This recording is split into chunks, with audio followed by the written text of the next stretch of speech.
You're driving home from dinner. Maybe you had a glass of wine 2 hours ago. You feel completely fine, but then you see those lights in your rearview mirror. The cop walks up to your window, and before you can even hand him your license, he leans in and says the 5 words that completely ruin your night. I think I smell alcohol. Now, here's the thing. What you say in the next few seconds will determine whether you get to drive home or end up in handcuffs in the back of a squad car. And the answer most people give is the single biggest mistake I've seen people make in 22 years of defending DWI cases. In fact, it's so bad that by the end of this video, you're going to be shocked that people still fall for it. But I'm not going to just give you the mistake. I'm going to give you the exact script word for word that puts the law on your side. In fact, these words make the officer's job 10 times harder, and I've got the actual case law to back it up. You see, here's what most people don't realize. When a cop says, "I smell alcohol," that's actually not an observation. That's a trap. After all, does alcohol smell? No, it doesn't. It's odorless, and cops know it. The only thing that ever smells is the beverage that alcohol may be in. But you see, cops know this is a trap because it's a specific interrogation technique they are taught to use at the academy. And let me show you exactly how the trap works. Think about it from the officer's perspective. He walks up to your window. He doesn't know if you've had 0 drinks or 10 drinks. But the moment he says, "I think I smell alcohol," what does every person want to do? They want to explain. I only had 1 beer, want to defend themselves. "Oh, officer, I only had 1 beer. I had Clear's Throat dinner 3 hours ago. I'm fine." They think they're being cooperative. They think they're going to talk their way out of it. But here's what's actually happening. Every word out of your mouth is being recorded, cataloged, and planned on being used against you. When you say, "I only had 1 beer," that's not a defense. That's an admission.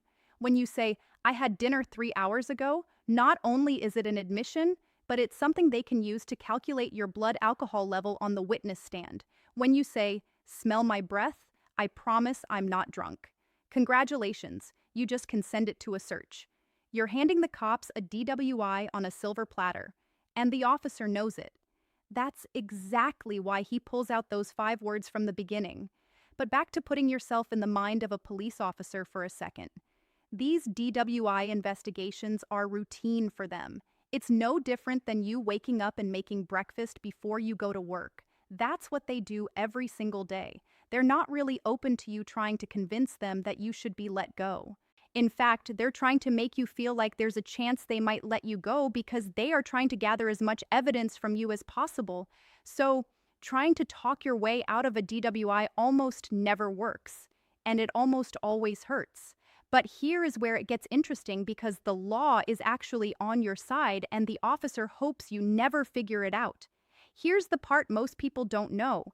It's not illegal to drink and drive. It's illegal to drive and be intoxicated.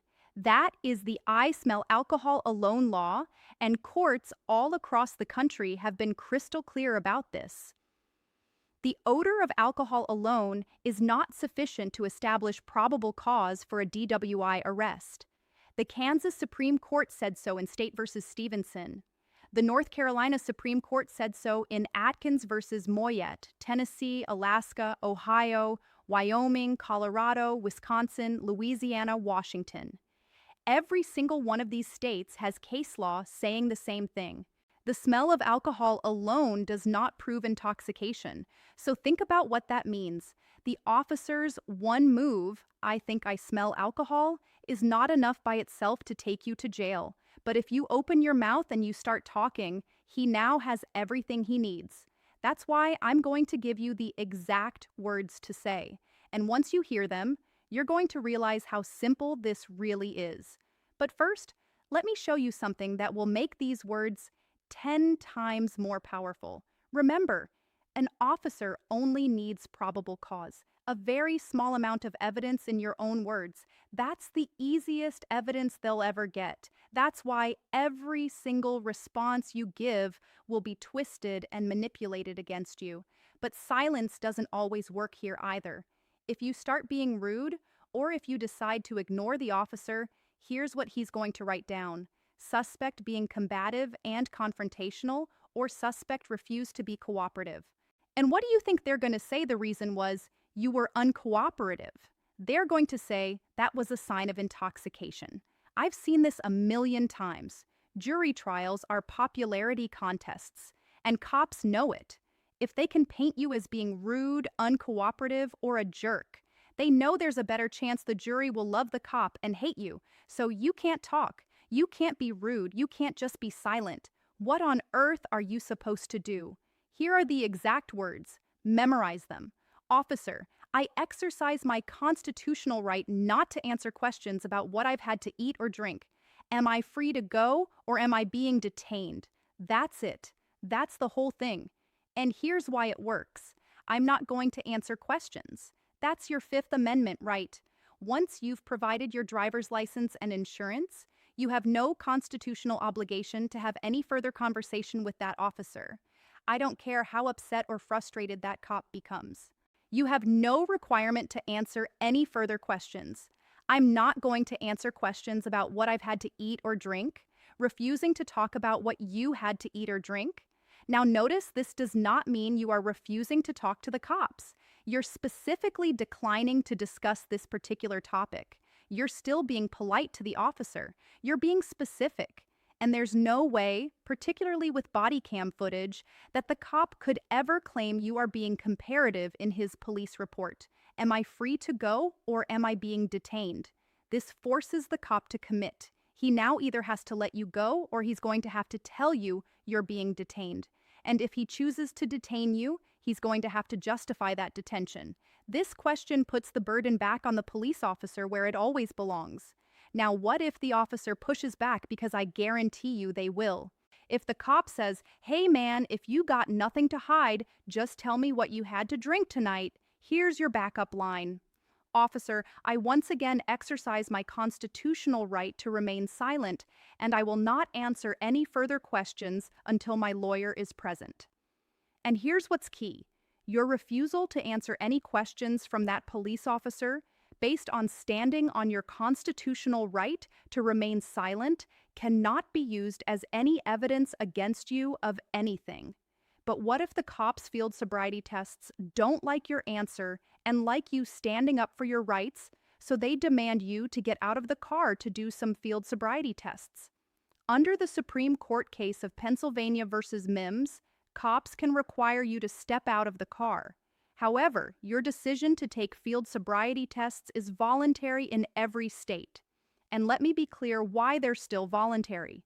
You can be stone cold sober and still fail these tests.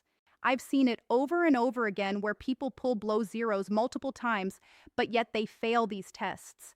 Think about the walk and turn test. 9 steps heel to toe, 3-point turn, 9 steps heel to toe back.